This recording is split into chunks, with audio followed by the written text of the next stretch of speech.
सभी को नमस्कार। अज आपां गौ माता दे बारे च विचार करने दे लई तुहाडे सब नाल गलबात कर रहे हैं। राष्ट्रीय स्वयंसेवक संघ 1925 तो शुरू होया। उस वेले साडा संघ दा उद्देश सी देश नूं आज़ाद करवाना, संगठित, संस्कारित, अनुशासित समाज इकट्ठा करना और उस दे आधार ते देश आज़ाद करवाना। कोई संघ दे विच नवां कार्यकर्ता आउंदा सी तो उसकी प्रतिज्ञा हुंदी सी। उस प्रतिज्ञा दे विच शपथ लैंदा सी कि मैं इस देश नूं आज़ाद करवाउण लई राष्ट्रीय स्वयं सेवक संघ दा घटक बनिया हाँ। देश की आज़ादी तो बाद विचार होया तो गल ये ध्यान विच आई कि जिन्ना कारणा करके देश गुलाम होया उन्हां कारणा नूं खत्म करन वास्ते और अपने देश दे लोगां दे मनां दे अंदर अपने देश दी संस्कृति दे प्रति सत्कार भरना मन दे अंदर, इस गल दी बहुत वड्डी जरूरत है, जिस दे कारण संघ नूं हले होर काम करन दी जरूरत है।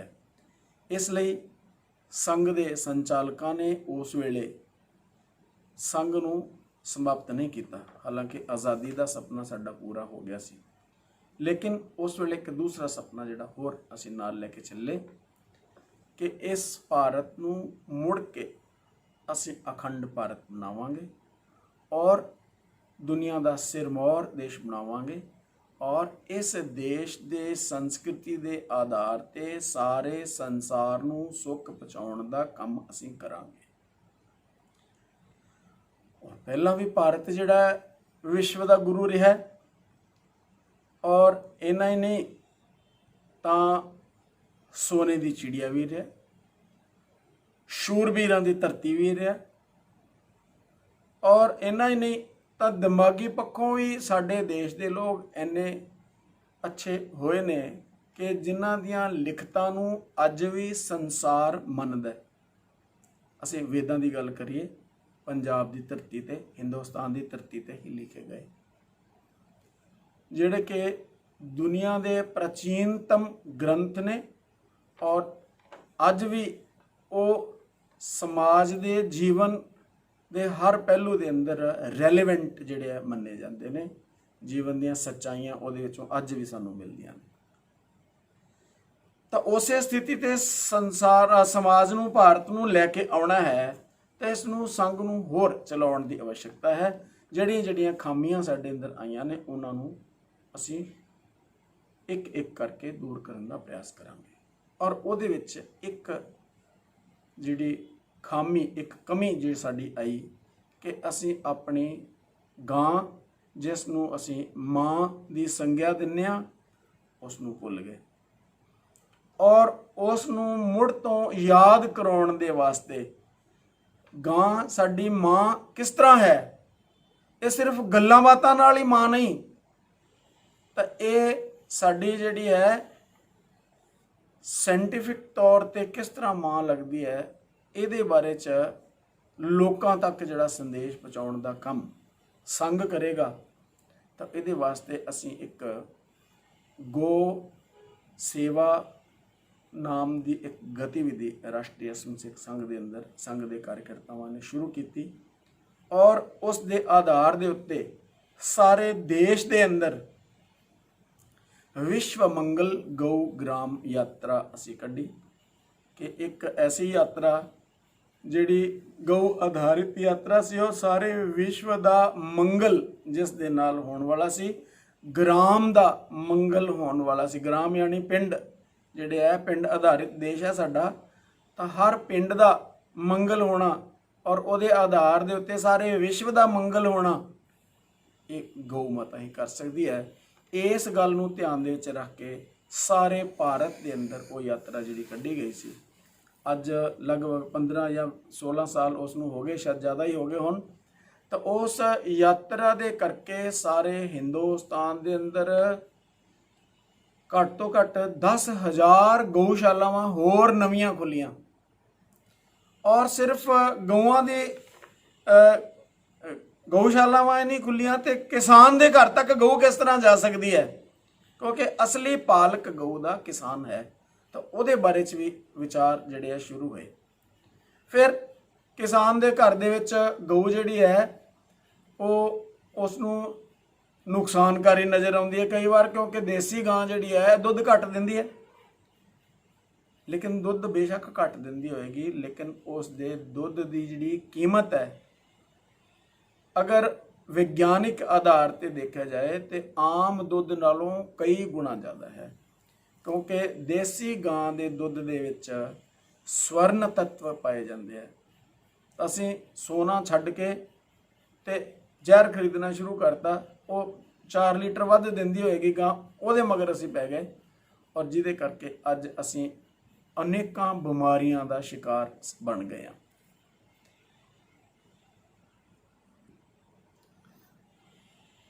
ਤਾਂ ਇਹ ਗਾਂ ਦਾ ਦੁੱਧ ਜਿਹੜਾ ਹੈ, ਦੇਸੀ ਗਾਂ ਦਾ ਦੁੱਧ ਜਿਹੜਾ ਹੈ, ਇਹ ਅਨੇਕਾਂ ਬਿਮਾਰੀਆਂ ਤੋਂ ਤਾਂ ਸਾਨੂੰ ਬਚਾਉਂਦਾ ਹੀ ਹੈ।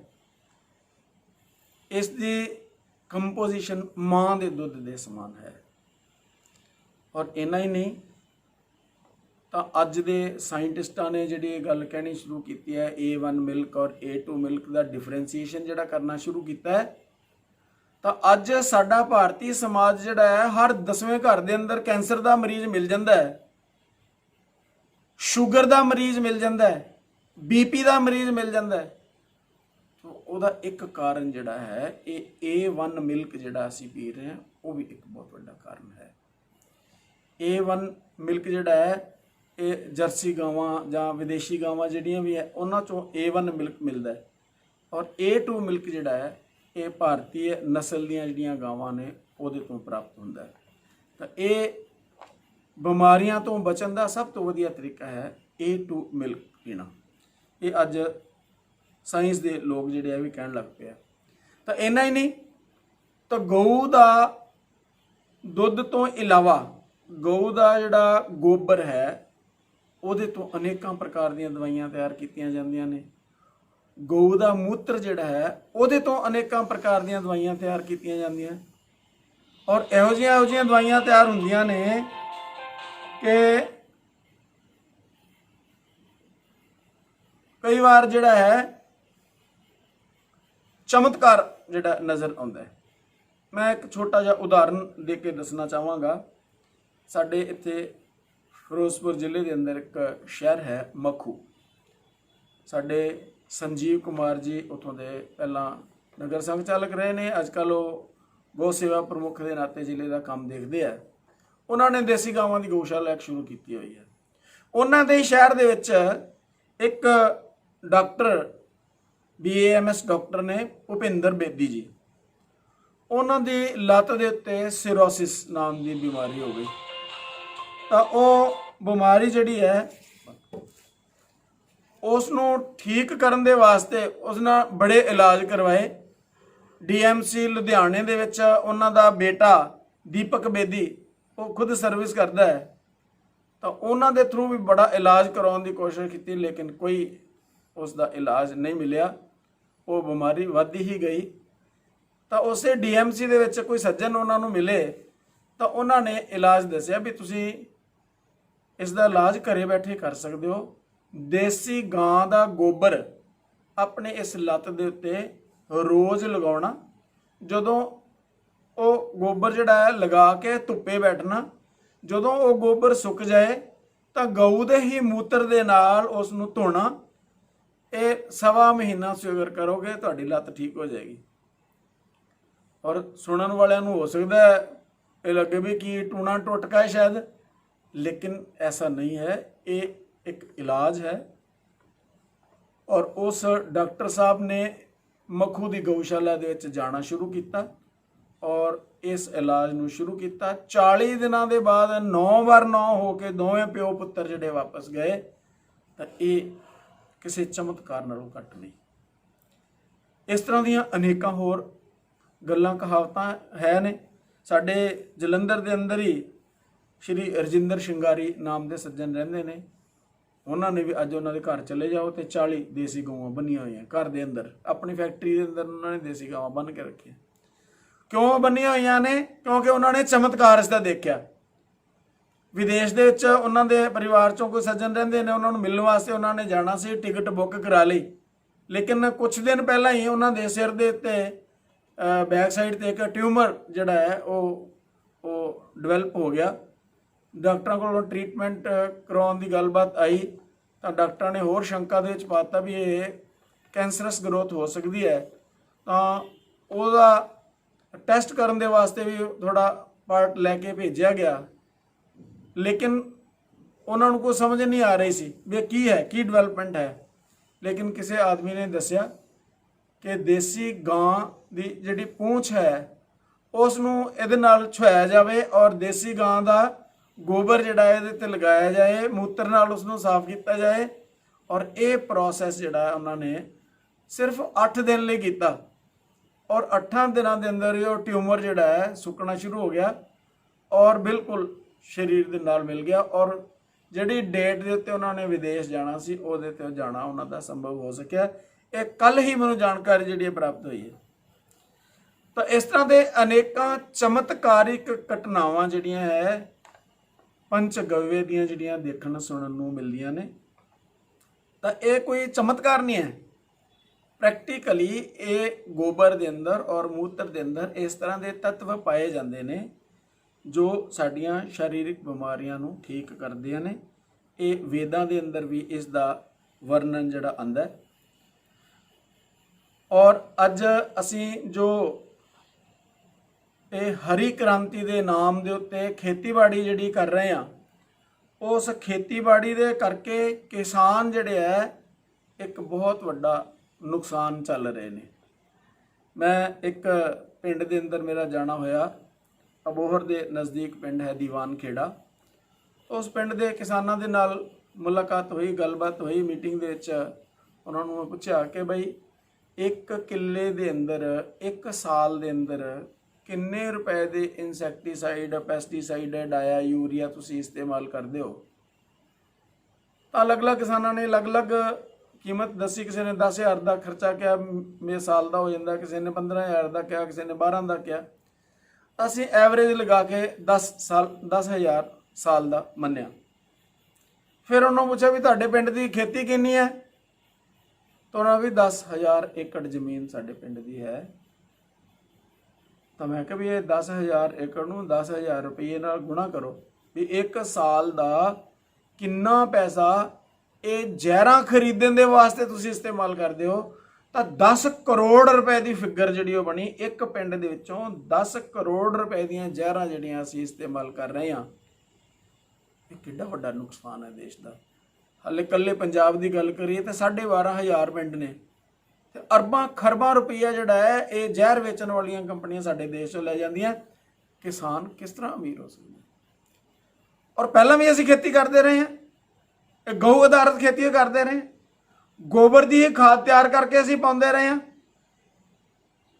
ਤਾਂ ਅੱਜ ਵੀ ਅਗਰ ਅਸੀਂ ਸ਼ੁਰੂ ਕਰਾਂਗੇ ਤਾਂ ਅਰਬਾਂ ਖਰਬਾਂ ਰੁਪਈਆ ਸਾਡਾ ਆਪਣੇ ਦੇਸ਼ ਦਾ ਆਪਣੇ ਦੇਸ਼ ਵਿੱਚ ਰਹੇਗਾ। ਔਰ ਇੰਨਾ ਹੀ ਨਹੀਂ ਤਾਂ ਇਹ ਜ਼ਹਿਰਾਂ ਪਾਉਣ ਦੇ ਨਾਲ ਜਿਹੜੀਆਂ ਫਸਲਾਂ ਤਿਆਰ ਹੁੰਦੀਆਂ, ਫਸਲਾਂ ਦੇ ਕਰਕੇ ਜਿਹੜੀ ਅਸੀਂ ਖਾਣਾ ਖਾਂਦੇ ਆ ਉਹਦੇ ਕਰਕੇ ਸਾਡੇ ਸਰੀਰਾਂ ਦੇ ਅੰਦਰ ਬਿਮਾਰੀਆਂ ਪੈਦਾ ਹੁੰਦੀਆਂ। ਉਹਨਾਂ ਬਿਮਾਰੀਆਂ ਨੂੰ ਠੀਕ ਕਰਨ ਵਾਸਤੇ ਦਵਾਈਆਂ ਲੈਣੀਆਂ ਪੈਂਦੀਆਂ, ਉਹ ਵੀ ਇਹਨਾਂ ਕੰਪਨੀਆਂ ਦੀਆਂ ਲੈਣੀਆਂ ਪੈਂਦੀਆਂ। ਔਰ ਦੋਹਰਾ ਖਰਚ ਜਿਹੜਾ ਅਸੀਂ ਕਰ ਰਹੇ ਹਾਂ, ਇਨਸੈਕਟੀਸਾਈਡ, ਪੈਸਟੀਸਾਈਡ, ਡਾਇਆ, ਯੂਰੀਆ ਤੇ ਵੀ ਕਰ ਰਹੇ ਹਾਂ ਔਰ ਦਵਾਈਆਂ ਤੇ ਵੀ ਕਰ ਰਹੇ ਹਾਂ, ਸਿਹਤਾਂ ਵੀ ਖਰਾਬ ਕਰਵਾ ਰਹੇ। ਤਾਂ ਅਗਰ ਗੋ ਆਧਾਰਿਤ ਖੇਤੀ ਅਸੀਂ ਕਰਾਂਗੇ ਤਾਂ ਖਰਚਾ ਸਾਡਾ ਘੱਟ, ਪ੍ਰੋਫਿਟ ਸਾਡਾ ਲਾਭਕਾਰੀ, ਸਿਹਤਾਂ ਸਾਡੀਆਂ ਚੰਗੀਆਂ ਬਣਨਗੀਆਂ। ਔਰ ਇੰਨਾ ਹੀ ਨਹੀਂ ਤਾਂ ਪਰਿਆਵਰਣ ਨੂੰ ਵੀ ਇਸ ਦਾ ਲਾਭ ਹੋਣ ਵਾਲਾ ਹੈ। ਮੈਂ ਇਸ ਦਾ ਇੱਕ ਜੀਂਦਾ ਜਾਗਦਾ ਉਦਾਹਰਣ ਫਾਜ਼ਿਲਕਾ ਦੀ ਧਰਤੀ ਤੇ ਦੇਖ ਕੇ ਆਇਆ। ਕਟਹਿੜਾ ਪਿੰਡ ਜਿਹੜਾ ਹੈ ਲਗਭਗ 125 ਏਕੜ ਦੇ ਅੰਦਰ ਇਹ ਵਿਨੋਦ ਜਿਆਣੀ ਜੀ ਦੀ ਫੈਮਿਲੀ ਜਿਹੜੀ ਹੈ ਉਹ ਗੋ ਆਧਾਰਿਤ ਖੇਤੀ ਕਰ ਰਹੀ ਹੈ। ਔਰ 52 ਪ੍ਰਕਾਰ ਦੀਆਂ ਚੀਜ਼ਾਂ ਜਿਹੜੀਆਂ ਆਪਣੇ ਖੇਤ ਦੇ ਅੰਦਰ ਉਹ ਬੀਜਦੇ ਨੇ। ਔਰ ਕਦੇ ਵੀ ਇਨਸੈਕਟੀਸਾਈਡ, ਪਿਛਲੇ 20 ਸਾਲਾਂ ਤੋਂ ਕਦੇ ਵੀ ਇਨਸੈਕਟੀਸਾਈਡ, ਪੈਸਟੀਸਾਈਡ, ਡਾਇਆ, ਯੂਰੀਆ ਕਦੇ ਇਸਤੇਮਾਲ ਨਹੀਂ ਕੀਤਾ ਉਹਨਾਂ ਨੇ। 20 ਸਾਹੀਵਾਲ ਨਸਲ ਦੀਆਂ ਗਾਵਾਂ ਉਹਨਾਂ ਨੇ ਰੱਖੀਆਂ ਨੇ ਔਰ ਉਹਦੇ ਆਧਾਰਿਤ ਹੀ ਸਾਰੀ ਖੇਤੀਬਾੜੀ ਜਿਹੜੀ ਉਹ ਕਰ ਰਹੇ ਨੇ ਔਰ ਉਹਦੇ ਕਰਕੇ ਅੱਜ ਉਹਨਾਂ ਦੇ ਖੇਤ ਹਰੇ ਭਰੇ ਨਜ਼ਰ ਆਉਂਦੇ ਨੇ। ਇੰਨਾ ਹੀ ਨਹੀਂ ਤਾਂ ਪਾਣੀ ਵੀ ਘੱਟ ਇਸਤੇਮਾਲ ਕਰਨਾ ਪੈਂਦਾ। ਇੰਨਾ ਹੀ ਨਹੀਂ ਤਾਂ ਉਹਨਾਂ ਦੇ ਜੈਵ ਵਿਵਿਧਤਾ ਵੀ ਜਿਹੜੀ ਆ ਉਹਨਾਂ ਦੇ ਖੇਤਾਂ ਦੇ ਅੰਦਰ ਨਜ਼ਰ ਆਉਂਦੀ ਹੈ। ਵਿਭਿੰਨ ਪ੍ਰਕਾਰ ਦੇ ਪੰਛੀ, ਕੀਟ ਪਤੰਗ ਉਹ ਉਹਨਾਂ ਦੇ ਖੇਤ ਦੇ ਵਿੱਚ ਨਜ਼ਰ ਆਉਂਦੇ ਆ। ਮੈਨੂੰ ਦੇਖ ਕੇ ਬੜੀ ਹੈਰਾਨੀ ਹੋਈ। ਸ਼ਾਮ ਦੇ ਸਮੇਂ ਤੇ ਅਸੀਂ ਗਏ ਸੀ ਤੇ ਬੜੇ ਜੁਗਨੂ ਜਿਹੜੇ ਆ ਪਹਿਲੀ ਵਾਰੀ ਦੇਖਣ ਨੂੰ ਮਿਲੇ। ਕਾਫੀ ਦਿਨਾਂ ਦੇ ਬਾਅਦ ਮੈਨੂੰ ਜੁਗਨੂ ਜਿਹੜੇ ਦੇਖਣ ਨੂੰ ਮਿਲੇ। ਬਚਪਨ ਦੇ ਵਿੱਚ ਅਸੀਂ ਜੁਗਨੂ ਦੇਖਦੇ ਰਹੇ ਹਾਂ, ਲੇਕਿਨ ਮਹੀਨਾ ਪਹਿਲਾਂ ਮੈਂ ਉਹਨਾਂ ਦੇ ਖੇਤ ਵਿੱਚ ਜਾ ਕੇ ਆਇਆ ਤੇ ਸ਼ਾਮਾਂ ਦੇ ਵੇਲੇ ਉਹਨਾਂ ਦੇ ਖੇਤ ਦੇ ਵਿੱਚ ਵੀ ਜੁਗਨੂ ਦੇਖਣ ਨੂੰ ਮਿਲੇ। ਤਾਂ ਕਹਿਣ ਦਾ ਮਤਲਬ ਇਹ ਹੈ ਕਿ ਜੈਵ ਵਿਵਿਧਤਾ ਵੀ ਇਹਦੇ ਨਾਲ ਵੱਧਦੀ ਹੈ ਔਰ ਖਰਚਾ ਵੀ ਘਟਦਾ, ਪ੍ਰੋਫਿਟ ਵੀ ਵੱਧਦਾ, ਕਿਸਾਨ ਦਾ ਲੱਗਦਾ ਵੀ ਕੁਛ ਨਹੀਂ ਔਰ ਸਿਰਫ ਗਊ ਪਾਲਣ ਦੀ ਗੱਲ ਹੈ। ਤਾਂ ਅੱਜ ਜ਼ਰੂਰਤ ਹੈ ਇਸ ਗੱਲ ਦੀ ਕਿ ਅਸੀਂ ਪੰਚਗਵਯ ਆਧਾਰਿਤ ਪ੍ਰੋਡਕਟ ਜਿਹੜੇ ਹੈ ਆਪਣੇ ਘਰਾਂ ਦੇ ਅੰਦਰ ਲੈ ਕੇ ਆਉਣੇ ਸ਼ੁਰੂ ਕਰੀਏ ਔਰ ਉਹਨਾਂ ਦਾ ਸੇਵਨ ਇਸਤੇਮਾਲ ਸ਼ੁਰੂ ਕਰੀਏ। ਇਹਦੇ ਨਾਲ ਜਿੱਥੇ ਸਾਡੀ ਸਿਹਤ ਠੀਕ ਰਹੇਗੀ ਉੱਥੇ ਨਾਲ ਨਾਲ ਪਰਿਆਵਰਨ ਜਿਹੜਾ ਹੈ ਸਾਡਾ ਉਹ ਵੀ ਠੀਕ ਰਹੇਗਾ ਔਰ ਇਸ ਦੇ ਨਾਲ ਨਾਲ ਸਾਡੀ ਜਿਹੜੀ ਦੇਸੀ ਨਸਲ ਦੀ ਗਾਂ ਹੈ ਉਹਦੀ ਵੀ ਮਹੱਤਤਾ ਜਿਹੜੀ ਹੈ ਵਧੇਗੀ। ਇਸ ਦਾ ਮਹੱਤਵ ਜਿਹੜਾ ਹੈ ਪੁਰਾਣਾਂ ਦੇ ਅੰਦਰ ਵੀ ਸਾਨੂੰ ਸਮਝਾਇਆ ਗਿਆ ਹੈ। ਤੁਹਾਨੂੰ ਸ਼ਾਇਦ ਧਿਆਨ ਵਿੱਚ ਹੋਵੇਗਾ ਕਿ ਇੱਕ ਵਾਰ ਜਿਸ ਵੇਲੇ ਰਾਜਾ ਦਲੀਪ ਦੇ ਘਰ ਦੇ ਵਿੱਚ ਕੋਈ ਸੰਤਾਨ ਨਹੀਂ ਸੀ ਹੋ ਰਹੀ ਤਾਂ ਉਸ ਵੇਲੇ ਉਹਨਾਂ ਦੇ ਜਿਹੜੇ ਗੁਰੂ ਸਨ ਉਹਨਾਂ ਨੇ ਉਹਨਾਂ ਨੂੰ ਇੱਕ ਸੰਦੇਸ਼ ਦਿੱਤਾ ਵੀ ਤੇਰੇ ਘਰ ਦੇ ਅੰਦਰ ਧੀ ਪੁੱਤਰ ਨਹੀਂ ਹੋ ਰਿਹਾ, ਉਹਦਾ ਇੱਕ ਕਾਰਨ ਹੈ ਕਿ ਤੁਸੀਂ ਗਊ ਦਾ ਨਿਰਾਦਰ ਕੀਤਾ ਤੁਹਾਡੀ ਫੈਮਿਲੀ ਨੇ। ਅਗਰ ਫਿਰ ਤੋਂ ਅਸੀਂ ਗਊ ਦਾ ਸਨਮਾਨ ਕਰਾਂਗੇ ਤਾਂ ਤੁਹਾਡੇ ਘਰ ਦੇ ਅੰਦਰ ਸੰਤਾਨ ਹੋ ਸਕਦੀ ਹੈ।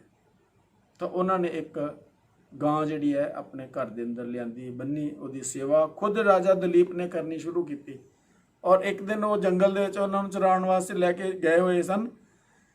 ਅਚਾਨਕ ਇੱਕ ਸ਼ੇਰ ਜਿਹੜਾ ਉਹਨੇ ਹਮਲਾ ਕੀਤਾ ਗਾਂ ਦੇ ਉੱਪਰ। ਰਾਜਾ ਜਿਹੜਾ ਹੈ ਉਸ ਨੂੰ ਗਾਂ ਨੂੰ ਬਚਾਉਣ ਵਾਸਤੇ ਅਗਰਸਰ ਹੁੰਦਾ ਤਾਂ ਸ਼ੇਰ ਉਸ ਨੂੰ ਕਹਿੰਦਾ ਵੀ ਇਹ ਮੇਰਾ ਆਹਾਰ ਹੈ ਰਾਜਾ, ਤੈਨੂੰ ਜਿਹੜਾ ਹੈ ਇਸ ਵਿਚਕਾਰ ਸਾਡੇ ਨਹੀਂ ਆਉਣਾ ਚਾਹੀਦਾ। ਲੇਕਿਨ ਉਹ ਰਾਜਾ ਉਸ ਨੂੰ ਦਲੀਪ ਕਹਿੰਦਾ ਵੀ ਇਹ ਮੇਰੀ ਮਾਂ ਹੈ, ਮੈਂ ਇਹਦੀ ਰੱਖਿਆ ਕਰਨਾ ਮੇਰਾ ਧਰਮ ਹੈ। ਤਾਂ ਸ਼ੇਰ ਉਹਨੂੰ ਕਹਿੰਦਾ ਵੀ ਮੈਂ ਵੀ ਤੇਰੀ ਪ੍ਰਜਾ, ਮੈਨੂੰ ਭੋਜਨ ਦੇਣਾ ਵੀ ਤੇਰਾ ਕੰਮ ਹੈ। ਤਾਂ ਰਾਜਾ ਦਲੀਪ ਨੇ ਕਿਹਾ ਠੀਕ ਹੈ, ਤੂੰ ਇਸ ਗਾਂ ਨੂੰ ਛੱਡ ਦੇ, ਮੇਰਾ ਇਹ ਸਰੀਰ ਜਿਹੜਾ ਹੈ ਇਹ ਤੂੰ ਸੇਵਨ ਕਰ ਲੈ ਇਸ ਦਾ। ਤੇ ਸ਼ੇਰ ਉਸ ਨੂੰ ਕਹਿੰਦਾ ਵੀ ਕਮਾਲ ਹੈ, ਤੂੰ ਚੰਗਾ ਰਾਜਾ ਹੈ, ਵੀ ਇੱਕ ਗਾਂ ਦੇ ਵਾਸਤੇ ਤੂੰ ਆਪਣਾ ਆਪ ਹੀ ਦੇਈ ਜਾਂਦਾ, ਆਪਣਾ ਸਰੀਰ ਦੇਈ ਜਾਂਦਾ। ਕਹਿੰਦੇ ਮੈਂ ਜਿਸ ਨੂੰ ਮਾਂ ਕਿਹਾ ਹੈ ਉਹਦੀ ਰੱਖਿਆ ਕਰਨਾ ਮੇਰਾ ਧਰਮ, ਪਹਿਲਾ ਧਰਮ ਹੈ, ਤੇ ਤੂੰ ਮੇਰਾ ਸਰੀਰ ਜਿਹੜਾ ਆਪਣੇ ਭੋਜਨ ਦੇ ਵਾਸਤੇ ਇਸਤੇਮਾਲ ਕਰ ਲੈ। ਲੇਕਿਨ ਉਹ ਤਾਂ ਉਸਦੀ ਪ੍ਰੀਖਿਆ ਸੀ। ਉਸ ਪ੍ਰੀਖਿਆ ਦੇ ਵਿੱਚ ਰਾਜਾ ਦਲੀਪ ਪਾਸ ਹੋਏ। ਉਸ ਕਾਮਧੇਨੂ ਨੰਦਨੀ ਗਾਂ ਨੇ ਆਸ਼ੀਰਵਾਦ ਦਿੱਤਾ ਔਰ ਰਾਜੇ ਦਲੀਪ ਦੇ ਘਰ ਰਘੂ ਹੋਏ।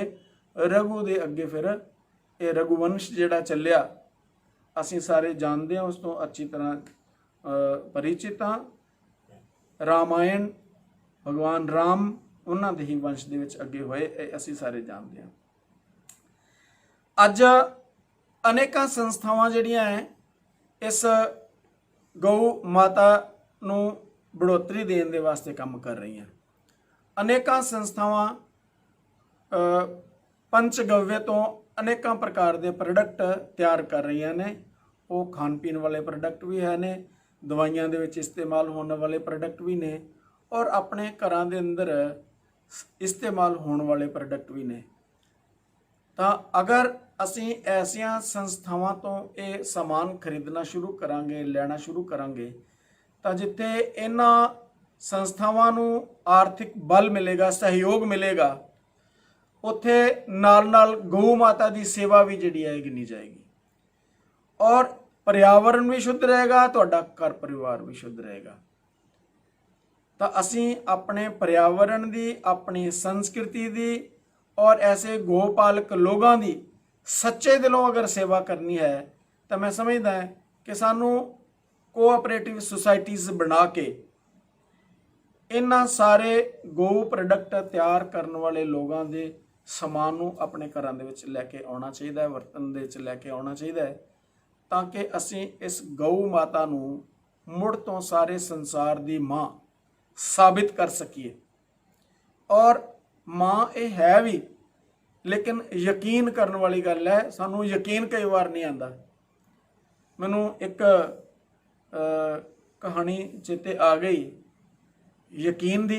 एक बारी एक संत रूबिया नाम दी एक माता सी, उन्हां कोले दो संत जिहड़े है वो शिक्षा लैण वास्ते चले गए।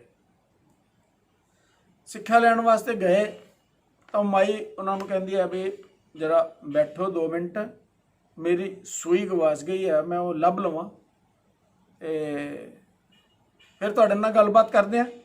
बाद विच हनेरा पै जाना है, सूई लभनी औखी हो जाएगी।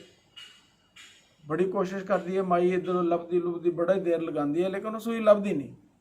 एक संत उन्होंने कहता माई छड्ड, 2 पैसे की सूई है सारी, होर ले आवांगे कोई गल नहीं। तो माई उन्होंने कहती तुसीं चंगे आदमी हो, 2 पैसे की सूई है भावें, तो सूई तुहाडे कोलों लभी नहीं जाती, तो तुसीं घरों रब लभण आए हो। वो बेचारे चुप करके बैठ जाते। माई जिहड़ी है लभदी रहिंदी है, होर हनेरा हो जाता तो अंदरों दीवा बाल के ले आउंदी है, दीवा बाल के लभदी रहिंदी है। दूसरा संत उन्होंने पुछदा कि माई तेरी सूई डिग्गी कित्थे सी? तो माई उन्होंने कहती मैं अंदर बैठी ना अपने कंबल नूं तोपा लगा रही सी, लेकिन धागा खत्म हो गया, धागा पाउण लगी तो सूई हथों डिग्गी। कह सूई अंदर डिग्गी सी? कहती हाँ डिग्गी तो अंदर सी। तो दूसरा कहता चल यार, लोग कहते सी कमली है, तो सच्ची ही कमली है माई, ये कित्थे ले आया तू, मैनू ये की ज्ञान मिलना? जिहदी सूई अंदर डिग्गी होए लभदी फिरे बाहर, जां ते उहनूं कहंदे आ पागल ते जां कहंदे आ गवार, तू मैनू कित्थे ले आया? वो कहंदा गल ते तेरी ठीक है, चलो चलते हैं। वो जिस तरह ही उठे तो माई ने उन्होंने पूछा कि भाई बह जाओ, मेरी गल सुन के जाइयो, जिहदी सूई अंदर गवाची होवे लभदा होवे वो बाहर, उहनूं की कहंदे? तो दोवें संत जिहड़े इकोदम तपाक नाल बोले मूर्ख कहंदे, और की कहंदे? उहनूं कहंदे बिल्कुल ठीक है तुसीं भी रब तां तुहाडे अंदर वसदा है, ते तुसीं लभण तुरे होए हो बाहर, ते तुहानूं सियाणा कौन कहेगा? वो दोवें संत एक दूजे का मूँह देखण लग जांदे भी की बन गए साडे नाल, ते गल उन्हां दी बिल्कुल सच्ची सी। तो साडे ग्रंथ जिहड़े है अज भी सानूं ये कहंदे है कि वो परमात्मा का अंश साडे ही अंदर है, सानूं यकीन नहीं है। इहदे नाल दूसरी कथा भी उस माई दे नाल जुड़ी हुई है कि वो सारा ज्ञान प्राप्त करने तो बाद माई जिहड़ी है उन्हां वास्ते रोटियां पका के लियाई, लेकिन आटा उन्हां माई कोले घट सीगा, 2 ही फुलके बने, तो एक फुलका जिहड़ा एक संत नूं प्लेट च पा के देता, दूजा फुलका दूजे संत नूं दे दित्ता। जिस तरह ही लगे खाण ते इन्हें नूं एक संत होर जिहड़े आ बाहर ते दरवाजा खटखटाया, मां भिक्षाम देही। वो बेचारी देखदी है दरवाजे वाल, ते नाल उन्हां दियां इधर जिहड़े प्लेटां दे वल देखदी है, हले उन्होंने खाना शुरू नहीं किया सी, तो दवा दव जिहड़ियां उन्हां दोनों दियां प्लेटां चों रोटी उठा के एक प्लेट दे विच पा के, तो वो जिहड़ा बाबा आया हुंदा ना बाहर तो संत, उहनूं दे दिंदी, कह बाबा तू खा रोटी, असीं बाद च खा लांगे, तो घर दे बंदे आ। ये दोवें संत जिहड़े पहलां बैठे हुए सी, वो देखदे यार चंगी माई है, साडे मूँह दे विच पानी भरिया है, तो हुण जाके रोटी उहनूं फड़ाती है। पर चलो खैर वो बेचारे देखते रहे। उस आदमी ने रोटी खानी शुरू की, जिहड़े संत बाहर तो आए सी, तो इन्हां नूं की देखदे है कि बाहर तो एक बार किसी ने होर दरवाजा खटखटाया, तो आके कहन लगे कि माई मनिया। तो माई उन्होंने अंदरों कहती है दरवाजा खुला ही है, बेटा लंघिया। तो एक औरत जिहड़ी है अंदर आंदी है, तो आके उन्होंने मनिया जिहड़ियां मिठियां मनियां वो दिंदी है, तो माई जिहड़ी है वह पूना चकदी है, तो गिनना शुरू कर दिंदी है, 1 2 3 4 5 18 तक गिनती चली जाती है। लेकिन 18 तो अगे मनिया 18 सी, तो 18 ही गिनती होनी सी। कहन लगे चक के ले जा अपनियां मनियां, अज हिसाब किताब ठीक नहीं है तेरा, ले जा। ਉਹ ਜਿਹੜੀ ਔਰਤ ਜਿਹੜੀ ਆਪਣੀਆਂ ਮੰਨੀਆਂ ਚੱਕਦੀ ਹੈ ਤੇ ਵਾਪਸ ਲੈ ਜਾਂਦੀ ਹੈ। ਉਹ ਦੋ ਸੰਤ ਜਿਹੜੇ ਪਹਿਲਾਂ ਬੈਠੇ ਹੋਏ ਸੀ ਉਹ ਦੇਖਦੇ ਕਿ ਯਾਰ ਚੰਗੀ ਹੈ ਮਾਈ ਹੈ, 18 ਮੰਨੀਆਂ ਆਈਆਂ, ਅਸੀਂ ਤਾਂ ਦੋ ਹੀ ਖਾਣੀਆਂ ਸੀਗੀਆਂ, ਹਿਸਾਬ ਕਿਤਾਬ ਨੂੰ ਕਿਹੜੀ ਗੱਲ ਹੋ ਚੱਲੀ ਸੀ। ਤੇ ਚਲੋ ਖੈਰ ਉਹ ਵਿਚਾਰੇ ਦੇਖਦੇ ਰਹੇ। ਥੋੜੀ ਦੇਰ ਬਾਅਦ ਫਿਰ ਦਰਵਾਜ਼ਾ ਖਟਖਟਾਇਆ ਕਿਸੇ ਨੇ, ਤੇ ਇੱਕ ਹੋਰ ਦੂਸਰੀ ਔਰਤ ਜਿਹੜੀ ਹੈ ਆਈ ਤੇ ਆ ਕੇ ਕਹਿੰਦੀ ਮਾਈ ਮੰਨੀਆਂ। ਉਹ ਕਹਿੰਦੀ ਪੁੱਤਰ ਲੰਘਿਆ। ਉਹ ਦੁਬਾਰਾ ਇਸੇ ਤਰ੍ਹਾਂ ਹੀ ਫਿਰ ਕਰਦੀ ਹੈ, ਉਹ ਪੌਣਾ ਚੱਕਦੀ ਹੈ ਤੇ ਗਿਣਤੀ ਕਰਦੀ ਹੈ ਤੇ 20 ਮੰਨੀਆਂ ਨਿਕਲ ਆਉਂਦੀਆਂ। ਕਹਿੰਦੀ ਹਾਂ ਹੁਣ ਠੀਕ ਹੈ, ਰੱਬ ਦਾ ਹਿਸਾਬ ਹੁਣ ਪੂਰਾ ਮਿਲ ਗਿਆ ਤੇ ਕੋਈ ਗੱਲ ਨਹੀਂ। ਉਹ 2 ਪਲੇਟਾਂ ਹੋਰ ਲਿਆਉਂਦੀ ਹੈ, ਸੰਤਾਂ ਨੂੰ ਦਿੰਦੀਆਂ, ਮੰਨੀਆਂ ਪਾ ਕੇ ਦਿੰਦੀ ਹੈ। ਉਹ ਜਿਹੜਾ ਪਹਿਲਾ ਸਾਧੂ ਖਾਂਦਾ ਪਿਆ ਹੁੰਦਾ ਉਹਨੂੰ ਵੀ 1-2 ਹੋਰ ਟਿਕਾ ਦਿੰਦੀ ਹੈ।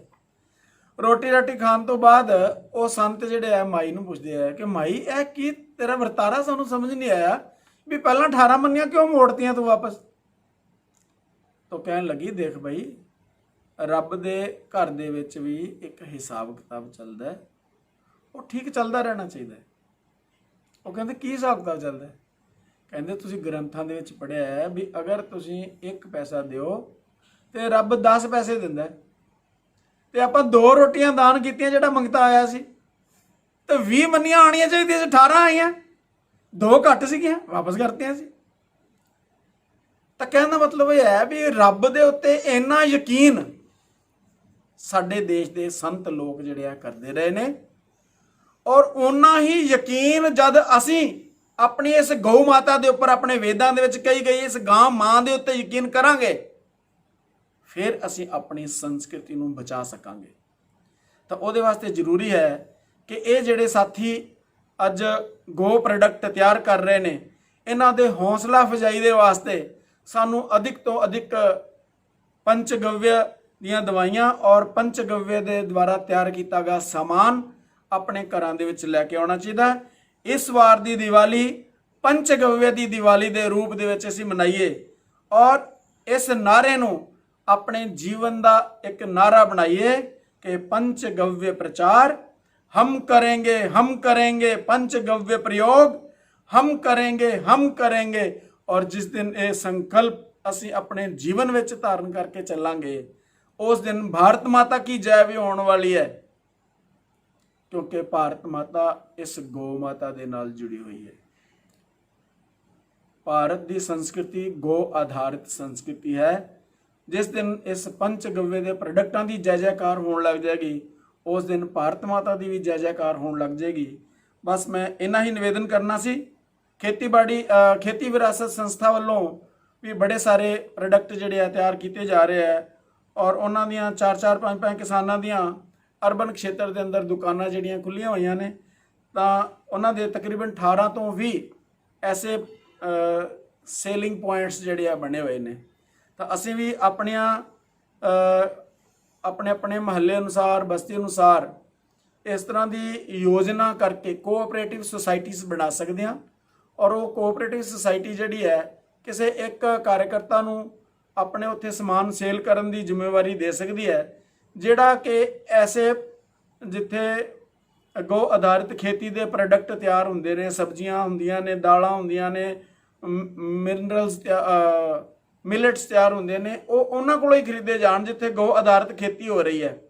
ਔਰ ਇਸੇ ਤਰ੍ਹਾਂ ਹੀ ਪੰਚਗव्य ਤੋਂ ਜਿਹੜੀਆਂ ਦਵਾਈਆਂ ਤਿਆਰ ਹੋ ਰਹੀਆਂ ਨੇ, ਪ੍ਰੋਡਕਟ ਤਿਆਰ ਹੋ ਰਹੇ ਨੇ, ਧੂਪ ਅਗਰਬੱਤੀਆਂ ਤਿਆਰ ਹੋ ਰਹੀਆਂ ਨੇ, ਹਵਨ ਸਮੱਗਰੀ ਤਿਆਰ ਹੋ ਰਹੀ ਹੈ, ਤਾਂ ਐਸਾ ਸਮਾਨ ਵੀ ਉੱਥੇ ਜਿਹੜਾ ਹੈ ਪੰਚਗव्य ਤੋਂ ਜਿਹੜਾ ਤਿਆਰ ਹੁੰਦਾ ਹੈ, ਐਸੇ ਸਥਾਨਾਂ ਤੋਂ ਅਸੀਂ ਲੈ ਕੇ ਇਸਤੇਮਾਲ ਕਰਨਾ ਸ਼ੁਰੂ ਕਰਾਂਗੇ ਤਾਂ ਮੈਨੂੰ ਲੱਗਦਾ ਹੈ ਕਿ ਆਪਣੇ ਦੇਸ਼ ਦਾ ਵਾਤਾਵਰਨ ਵੀ ਸ਼ੁੱਧ ਹੋਏਗਾ ਔਰ ਅਸੀਂ ਬਿਮਾਰੀਆਂ ਤੋਂ ਵੀ ਬਚਾਂਗੇ। गौ माता की भी अधिक तो अधिक रक्षा सुरक्षा हो सकेगी और इसे नाल ही भारत माँ की जय जयकार होने वाली है। इन्ना ही मैं निवेदन करना सी। बहुत बहुत धन्यवाद।